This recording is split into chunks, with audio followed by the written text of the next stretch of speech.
Hello and welcome to the Halo Forge Epidemic. This is Oakley Hidef and I'm here to bring you another aesthetic map, and this one is, as you can see, Casino Z, made by, again, Zatherla. So we're going to go ahead and take a look at this map. So this map is another one of his maps, obviously, that incorporates all sorts of objects, Forge objects that are only visible in Forge, and other objects that can be seen at all times. So for the most viewing experience, again, look at it in Forge. So this map is really cool. It differs a bit from his some of his other maps. This is all to scale, so even though some of it is highly detailed, it's all meant to be to scale to a Spartan, and so that differs from some of his other maps, like the miniature Forge world and the miniature city map that he has made. But the map, again, is never lacking in detail. He's pulled out all the stops once more and created a really cool, awesome looking map with tons and tons of detail that you can just immerse yourself in. So what you're going to be seeing is really a lot more little tricks that he's developed that I'll be showing you guys as we move around this map, and I'll show you how to make the various parts. And again, I hope you guys enjoy. Stay tuned for more. This is just a great type of forging, and I'm glad you guys enjoyed. So let's get to it and let's get started. And what we're going to be doing right now is going over the various pieces. So over here, right at the entrance, what you'll see is over by the spawns, which would be over here, is a nice cool door that Zatherla introduces. So I'm going to go ahead and pull this out for you guys. So this is a walkway large that it uses here to make the frame of the door and add the glass. Then what he's done on the inside is those are cover pieces flipped around just to add the coloring of the door. And then to make the handles, what he's done, which is really cool, is use just the end cap of a satellite piece, just like that. And this is something that's really neat, that really sells the door theme, because having the handles is something that you otherwise can't have on a door, and by having pieces like this, it just really sells the theme of the door. So this is just a small part of the casino, but it's worth mentioning as a cool aesthetic trick. Now here's just some glass casing on the wall where you might put stuff, or just as a form of art in and of itself. Over here, what's pretty cool is he's made a teller booth, so this is where you would exchange your money for tokens. Right here, he's made a dollar bill using a green spawn camera, and there he's made 2 coins using the tips of spawn points or other objects. And then on the inside, you can see he's made different chips where you come and pick those up, so that's really cool. We're going to keep going around here, and what you'll notice over here is this is kind of reminiscent to what we saw in Apartment 5B. A lot of the details are kind of the same, and it's a cool, sleek style where he's developed his trademark. So right here, again, Zatherla uses the cones to make the nice seats. I think that's a really cool touch, and as I said, it's just one of his trademarks. Over here, another trademark would be said to be the apple. It's really cool, so he has one here, and he has 3 more up over there. Again, the faucet with the suds looks really nice. Use of shield door spawn points and Spartan initial spawns. That's really cool. And over here, what I really like what he's done is a drink dispenser, and he's put a green sort of glob at the bottom as if it's dripping. So that's a really nice touch, and that's what's come to sort of represent the bulk of his work, is just the sheer attention to detail is amazing. So here we go. We're going to start looking at the first part of the casino. So this is the roulette table. Over here is where you're going to make your where you're going to do your bets and all that stuff, place your money. And he used dye to make this, so that's really cool. Nice use of the dye. Over here on the inside, what he's done to make the sort of the casing for the roulette is a bunch of doors. So each one comes like this, and it's distributed around the diameter or the circumference of this circle, so it's kind of cool. And he didn't have to use that many, because again, the door has 2 posts that he uses on opposing sides of the circle, and he's made them in such a way that it's a stepped approach, which looks really neat and has a really cool look. And then on the inside, what he's done is he's made the main, what would be the part used to spin up here using satellite pieces, and he's put a bunch of them together in order to get different colors, which makes it really cool. Over on the inside, he's made where the different slots would be, and the way he's done that is these pieces right here, the blue ones, are respawn zones, and right here, these are kill boundaries, so that would be the skull and crossbones that he's hidden underground. And by using all those pieces, he's made alternating colors. And then over here, it's the safe boundary, which he uses to make the green part. So that's really cool. Another thing I'm going to point out is up here, the name of the map, as I've said, is Casino Z. And he's made a really cool Forge art style here. So the Z is pretty simple. He just uses shield door. And then I'll go ahead and pull some of the pieces out. Right here, he's just used wall pieces to make the Z. And then up top, what he's done is he's made the shield door coming across, and then he's made a really cool lettering style using the different blocks, and I believe these are 3x3s. Yes, they are 3x3 shorts. So that makes the external casing, so that makes the rim. And then what he's done for the definition of each internal letter is a 2x2 short. So I'll get rid of that, and I'll get rid of the shield door, and oh, block 3x3 short is in the way again.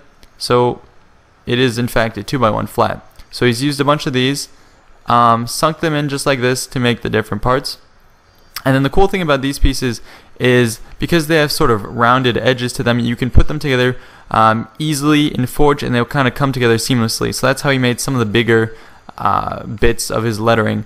So here he's put them on their side, so the again 2x1 flats on their side, or you could put it vertically to make whatever spacing you want, and feel free to stack them together. But that's just a cool technique on how to do lettering, which makes a really nice sign in combination with the shield doors. Now another cool trick that Zatherla did was right over here. He's made a security camera, and the way he did that was by merging a sniper with the roof. Now that's really cool because it is visible in game, and it isn't just a forged piece, so that aesthetic will work on all types of maps. Over here, what he's done is made a vault, so I can go ahead and open this up, just a glass part coming across. And what you'll see on the inside is he's used a bunch of initial Spartan spawn points to make what would be the piles of cash and bags and money and whatever's coming out of this safe. So it's really cool, and I can actually pull one of these pieces out for you. So as you can see, it is just an initial spawn point that he's put down here, hid most of it, just to make it seem like it's a pile of stuff. So that's really well done, and the safe as well is pretty cool. As we keep going, what we're going to see is these nice card tables. And before I highlight that, I'm just going to show you guys another one of these cool doors. So what he's done right here is use the sniper nest. So you'll see this is just the bottom of a sniper nest. So he just used part of it here as the sort of the texture for the main wall. Then he's used the butt of the railings here to make small windows, and then he's used a camping stool to make the door. So this kind of looks like it'd be the entrance to some sort of kitchen or something like that. I think it looks really nice. Now back to the card tables. So first of all, the chairs are made by using the same door technique that you saw on the roulette table over there. So I can pull that out for you if you want. There you go. The table itself, he's used the block 2x1 flats that you saw to make the name of the casino up top. And as I said before, they do merge together very well. So you can see if I lift this up and drop it back down, it gets merged without any visible lines. So that's really, really nice. Over here, if we take a little look at what's going on, you can see everyone's cards, and you can see the tokens. So the tokens here are made out of various objects. So to make the green, what you can use is a Spartan head. Over here, the red can be the kill boundary, and over here can be a respawn res zone. So I can go ahead and lift that up just so you see what it looks like. So you can use all the different pieces, because in this case Zatherla was using a huge amount of forged pieces, so he ran out of spawn points, I'm guessing, so that's why he reverted to using some of these pieces just for the blue. So that's really cool. Over to make the cards, to make the block, again, that's just a camera piece, and to make the red, that would just be the tip of a respawn point coming out and poking out to make the different cards. So that's really cool, really well done, and I like that. And again, he's made several of these tables, which all look very, very nice. Over here again, the teller booth, and back over here, which is really cool, is the slot machine. So this is perhaps my favorite of the whole casino. I thought it was really cool, really new. In the back, he's linked them with this sort of wiring, so that's really sick. So how are these made? This is made of a variety of different objects. So the base right here that you can see, it's actually really cool. It's not a block, even though it looks like it. It has a very nice finish to it, nice coloring. This is actually just part of a brace tunnel, so I can go ahead and pull that out for you guys. So you can see it's just part of a brace tunnel where he's used the small corner here, which always I think looks really nice. As I said, it has a sleek look to it. Actually, I'll get rid of that so we can take this thing apart. On the sides, to hem it in, he's used these brace pieces. And over to make what would be the handle to pull it down, it's just a capture plate with a flag pole. Flag stand, excuse me. Over here, another brace. Then right here, to make the glass, this is an interesting piece. Actually, it's a satellite, so I'll go ahead and pull that out. It's just a small part of a much larger piece. So he's made it vertical, he's put it right here, and it's just the right width for the slot machine he was going for. So that's really cool. Again, this backboard here is a brace tunnel. And to make the pieces here, what he's done is similar to the cards. He has the box here, and so the way he did that was just by making part of an object that was square. So in this case, he's made the square using the hill marker, and so he used very intelligently the end of this where it was square to make the one of the different markers that would show what you're trying to match up. And then in the middle, he's got a vertical bar, which I'm guessing is part of some sort of spawn point, yeah, sticking out. And to make the, I'll go over here now for reference, the